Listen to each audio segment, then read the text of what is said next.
This episode of Boing Boing TV is brought to you by Verizon.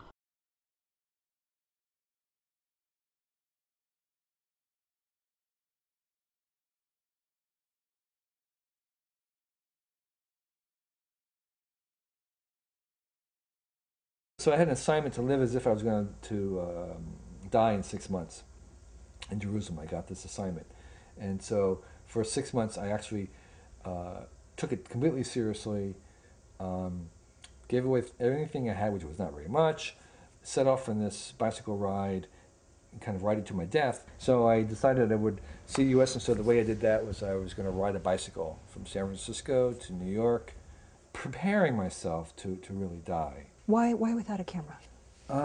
Because at that point I was fairly addicted to framing everything in terms of seeing it as a photograph, and I didn't see any point in making photographs where I wasn't going to be around to see them. So instead I actually made a journal of sketches and haikus.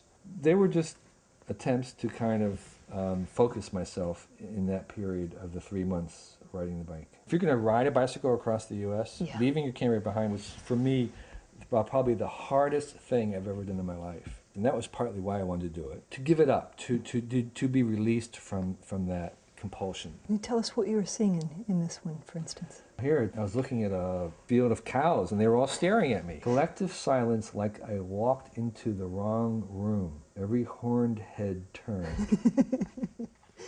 Hi, I'm Michael Bay, and I demand things to be awesome. Awesome, pussycat. Awesome barbecue, awesome pool. That's why I'm getting Verizon Fios. With the awesomest upload and download speeds. Yes, sir. Blows cable away. This is Fios. This is big. How did this journey come to an end? What happened? I, prepared that night, utterly, in every way possible, prepared not to wake up.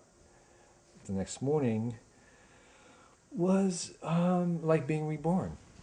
I remember opening up my eyes and thinking, I'm alive. That means I have everything in front of me. We have our lives. We have all these things that we're kind of lining up that we're going to do in the future. Part of what I was doing with my bicycle riding was taking all those away.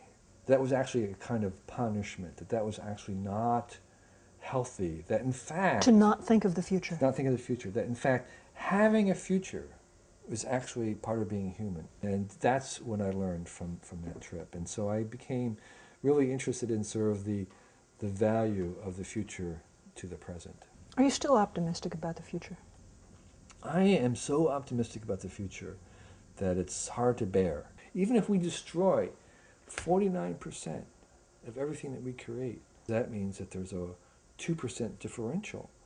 And that 2% differential compounded year after year after year will build Rome, it will build civilization, it will build the internet. And so my optimism's based on a very small fraction, but I think it's sufficient. Kevin, thank you very much. Okay.